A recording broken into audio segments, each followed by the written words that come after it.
Even the hair loss blood flow deniers unknowingly prove that it's the primary consideration in hair loss. Everything else, including DHT, is secondary. I am AQBS and this is Back to the Barber.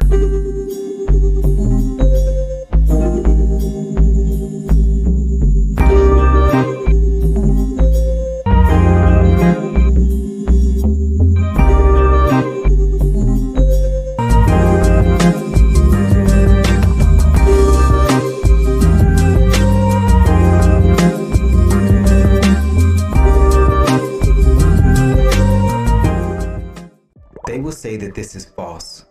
They will scream that it's just bro science. They will shout that there is no evidence. They will cite the same studies. They will parrot information gleaned from research papers. They will make jokes and take pride in their opinion. They will shake their heads sarcastically and laugh in disdain. They will dig in their heels and brag about the efficacy of specific products. They will feed the echo chamber and kneel before other popular hair loss commentators. They will point to the dozens of case studies and testimonies as if it proves their point. It doesn't. But the two things that they can do is remove your common sense and actually disprove the blood flow theory that they love to debunk. And that should be quite easy actually. I'm not going to waste time with pleasantries. The blood flow deniers are delusional and spreading misinformation. To simply deny has anything to do with hair loss, they either have to disregard common sense and life experiences and hope that you do, or they have to have an agenda. To give them the benefit of the doubt, I would say perhaps it's just simplistic research because they are comfortable with their status. Regardless, it is wrong, and this short video on a small up-and-coming hair loss channel will tell you what you already know, but for some reason, you're not actually seeing or experiencing what you are or have. It's pretty bizarre. Simple fact. Minoxidil is one of the two FDA-approved hair loss therapies and was FDA approved in 1988, prior to many of you being born and way before I even thought about hair loss. And its original intent was to help with high blood pressure, but one of its beneficial side effects was hypertrichosis, the scientific way of saying extreme hair growth. It works by relaxing, therefore expanding blood vessels and arteries. The relaxed blood vessels allow greater blood flow. The negative side effect of this is sometimes chest pain and heart palpitations. Nothing I stated above is my opinion.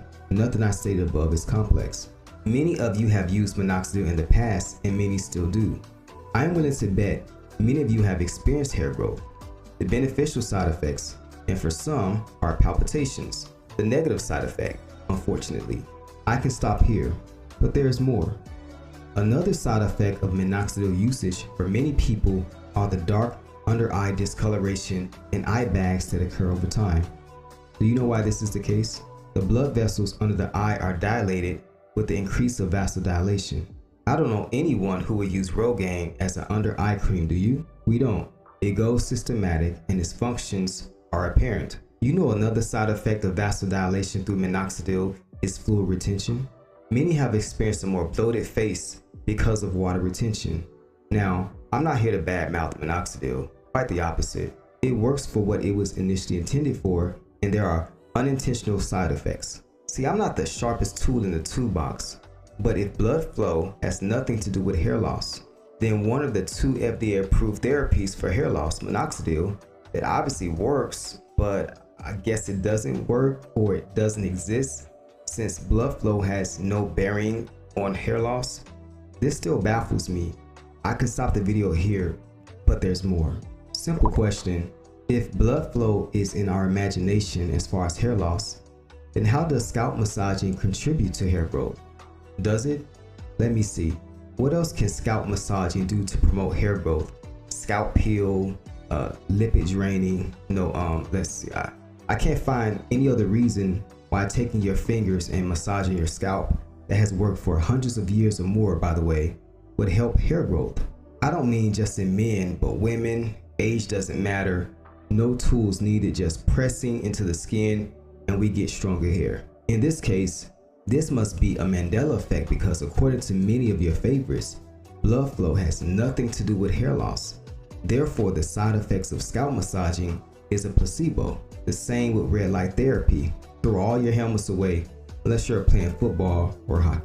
Again, I'm not Christopher Langan with the 200 IQ, but I can surmise that if massaging works for hair loss, it probably does by increasing circulation foremost.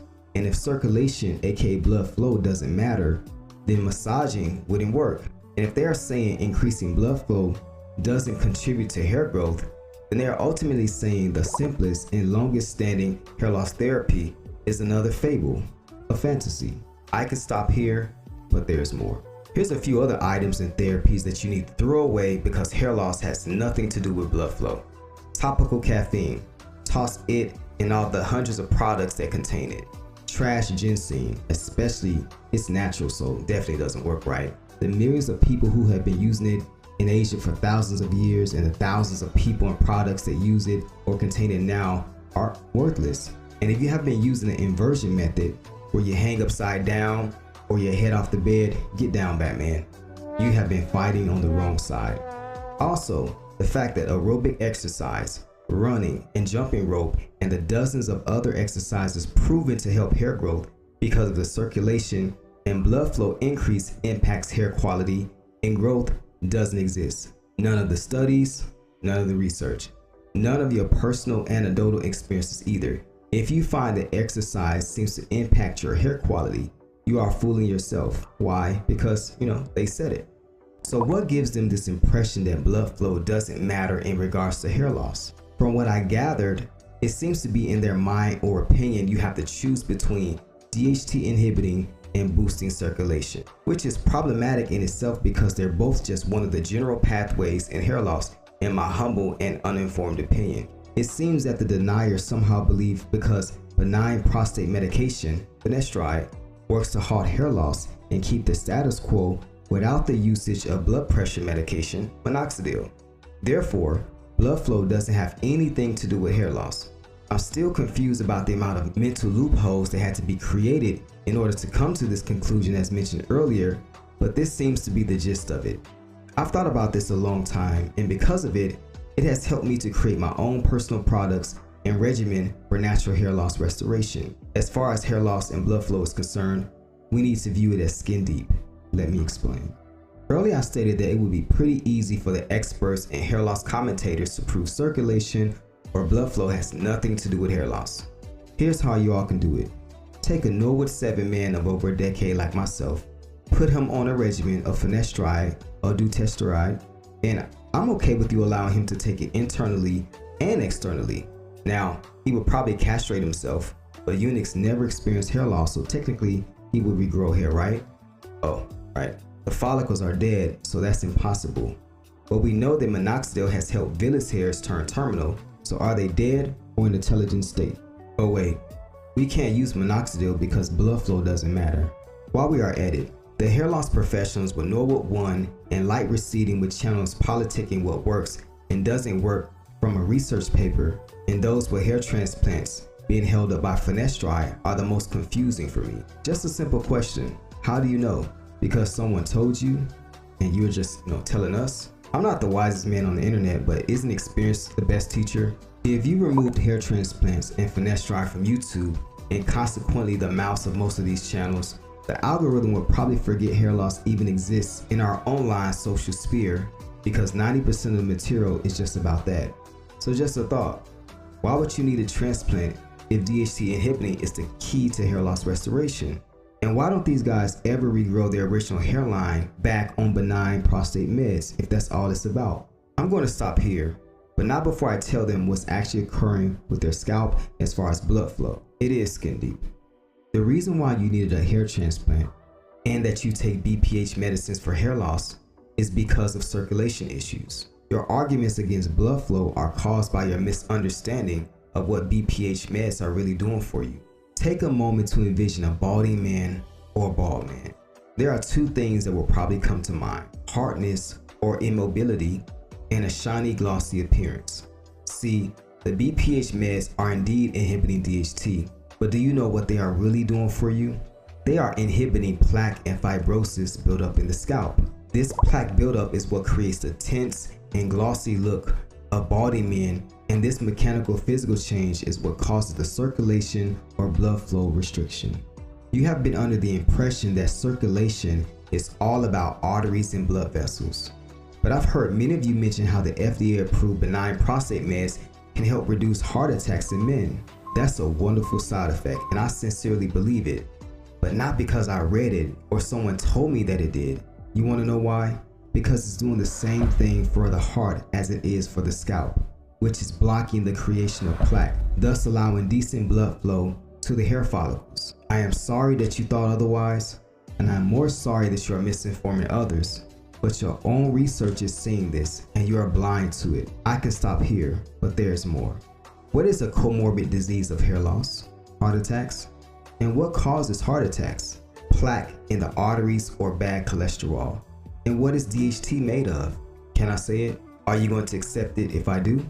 Cholesterol. You have localized cholesterol in the scalp. You can say your feminine follicles have fibroids and cannot become impregnated to produce hair until they are removed. Do you know what another name for scalp cholesterol or plaque is? Sebum. Do you know those yellow plugs in the hair follicle pores of men like myself with severe hair loss is made of? Cholesterol. May I point this back to exercise?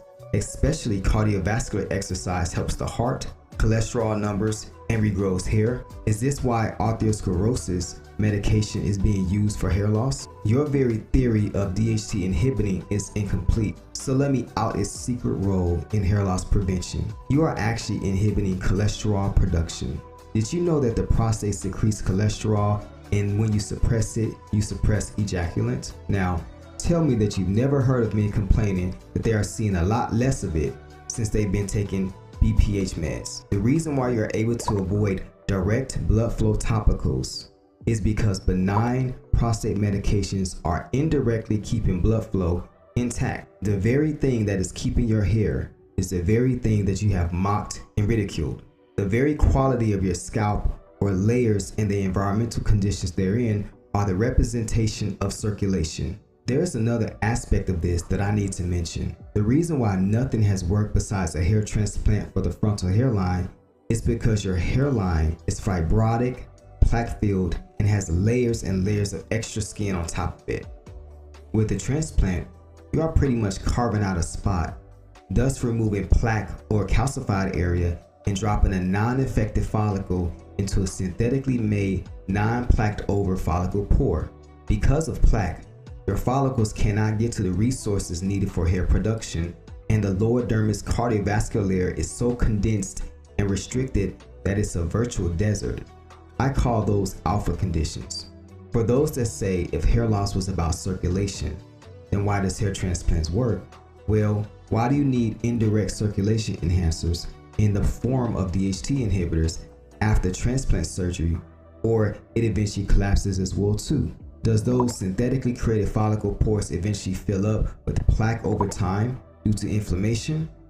Because prior to this, many of the experts were saying that the sides of the scalp are not DHT sensitive. What gives? Or, which one is it? Do you all know, or are you just comfortable with spouting this stuff because as long as you have donor hairs available and a prescription, you are good to go, right? What about the totally bald guys? A hair transplant, huh? But I thought finesse, never mind. So why did I choose the scuba diver and the cavern exploration as the media and thumbnail in this video? The other aspect of hair loss via circulation that I mentioned earlier is the subterranean lake or river analogy that I will leave you with.